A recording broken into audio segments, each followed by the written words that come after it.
Headlines प्रायोजक राम बंधू लोणचे. आता प्रत्येक जण जिंकेल.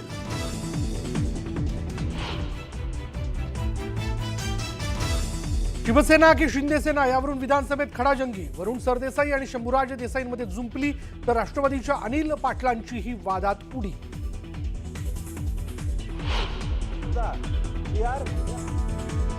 मुंबईमध्ये महायुतीचा महापौर. मुंबईत महायुतीचाच महापौर होणार. जनता महायुतीच्या पाठीशी.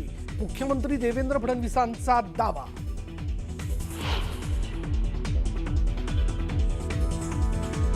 कुठेपर्यंत ताणलं गेलंय, आता थांबलं पाहिजे. रायगडच्या पालकमंत्रीपदाच्या मुद्द्यावरनं दादांचं अनौपचारिक गप्पांमध्ये भाष्य. तर दादा एक पाऊल पुढे गेले तर आम्ही 2 पावलं पुढे जाऊ. भरत गोगावलेंचं मोठं विधान. आम्ही वडेट्टीवारांना अजिबात या संदर्भात काँग्रेसच्या भूमिकेला फार महत्त्व देत नाही. संजय राऊत कोणाला महत्त्व देत नाही तो त्यांचा प्रश्न आहे. आम्ही तरी कुठे संजय राऊतांना महत्त्व देतो फार. वेगळ्या विदर्भाच्या मुद्द्यावरनं संजय राऊत आणि विजय वडेट्टीवारांमध्ये जुंपली. राऊतांच्या वक्तव्याला फारसं महत्त्व देत नाही म्हणत वडेट्टीवारांनी सुनावलं.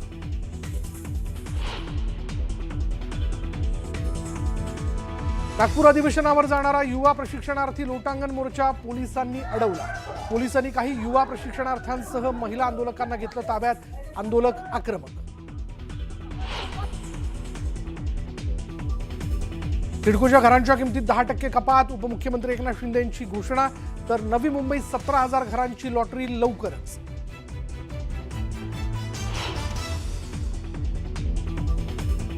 सोन्या चांदीच्या दरात पुन्हा एकदा विक्रमी वाढ. सोन्याचे दर प्रति तोळा जीएसटी सह 1,36,000 एकाच दिवसात सोन्याच्या दरात 3,000 रुपयांची वाढ.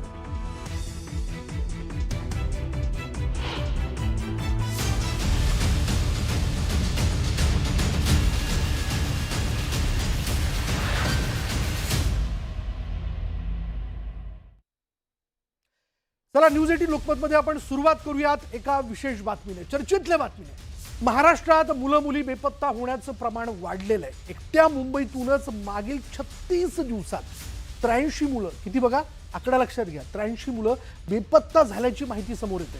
आणि याच प्रश्नावर मनसे अध्यक्ष राज ठाकरेंनी मुख्यमंत्र्यांना पत्र लिहिलंय. ज्यानंतर आता या गंभीर बाबीची गांभीर्यानं दखल घेण्याची मागणी जी आहे ती केली जाते. महाराष्ट्रात बेपत्ता मुलांचं प्रमाण वाढलं. राज ठाकरेंनी सीएमना पत्र पाठवलं. भीक मागणाऱ्यांच्या डीएनए टेस्टची मागणी. सरकारकडून पावलं उचलण्याची अपेक्षा. या संदर्भात आता त्यांनी नेमकं काय पत्र लिहिलं आहे जे वाचलेलं नसल्यामुळे मी त्याच्यावर उत्तर देऊ शकणार नाही. पण नक्की जर काही त्यांच्या शंका असतील तर त्याला उत्तर द्या. गेल्या काही दिवसांपासून राज्यभरात लहान मुलं आणि मुली पळवण्याच्या अनेक घटना वारंवार समोर येत आहेत. यापैकी अनेक मुलांचा पत्ताही लागत नाही. गेल्या काही वर्षांमध्ये हे प्रमाण वाढलंय. पण राज्य सरकार किंवा पोलीस या प्रकाराविरोधात ठोकपणे पावलं उचलताना दिसत नाहीत. या मुद्द्यावर मनसे प्रमुख राज ठाकरेंनी मुख्यमंत्री फडणवीसांना पत्र लिहिलं. ज्यात त्यांनी या प्रकाराबद्दल चिंता आणि संताप व्यक्त केला. लहान मुलं पळवण्याच्या अमुक केसेस दाखल होतात आणि त्यातली इतकी टक्के मुलं परत शोधली जातात आणि त्यांच्या कुटुंबियांकडे सुखरूप परत पाठवली जातात.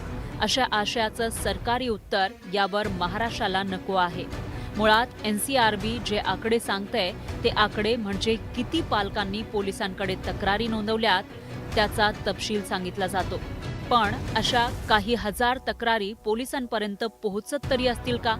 आणि समजा मुलं पुन्हा सोडून आणली तरी त्या काळामध्ये लहान मुलांच्या मनावर जो आघात होतो त्याचं काय? मुळात मुलं पळून नेणारी टोळी कार्यरतच कशी होते आणि ती इतक्या राजरोसपणे काम कशी करते? यावर काहीतरी जबरदस्त कृती करावी असं सरकारला वाटत नाही का? आज आपण रस्त्यावर, स्टेशनवर, बस स्टँडवर लहान मुलं भीक मागताना बघतो.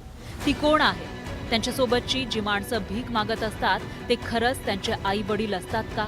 याचा तपास किंवा वेळ पडल्यास अगदी डीएनए टेस्ट करावी असे आदेश सरकारला द्यावेसे का वाटत नाहीत?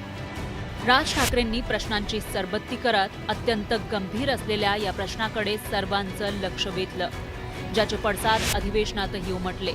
विरोधकांनी मुलं गायब होण्याच्या या प्रकारावरून सवाल उपस्थित केले.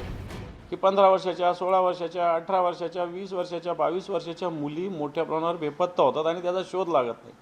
आता मुख्यमंत्री याला उत्तर देतील. त्या रागाच्या भरात जात असतात, नंतर पुन्हा परत येत असतात. हे नेहमीचं उत्तर आहे. मुख्यमंत्र्यांचं हे नेहमीचं उत्तर आहे. बेपत्ता समजा 10 झाल्या तर त्यातल्या 5 वापस आलेल्या आहे. पण 5 कुठे गेल्या? पण 5 कुठे गेल्या हा प्रश्न आहे ना. याला उत्तर राज्य सरकारने आत्तापर्यंत दिलेलं नाही. याच्याविषयी मला असं वाटतं एक कडवट भूमिका कायद्यातूनच घेण्याची आवश्यकता आहे. DNA टेस्ट करायलाच पाहिजेत. आणि गृह खातं काय झोपलं आहे का? काय करतंय गृह खातं? गृह खात्याची जबाबदारी नाही. हे राकेट शोधून काढण्याचे त्यांच्याकडे स्वतंत्र यंत्रणा आहे. अशा प्रकारांच्यावर लक्ष केंद्रित करायसाठी राज्यांनी स्वतंत्र यंत्रणा राबवली पाहिजेत.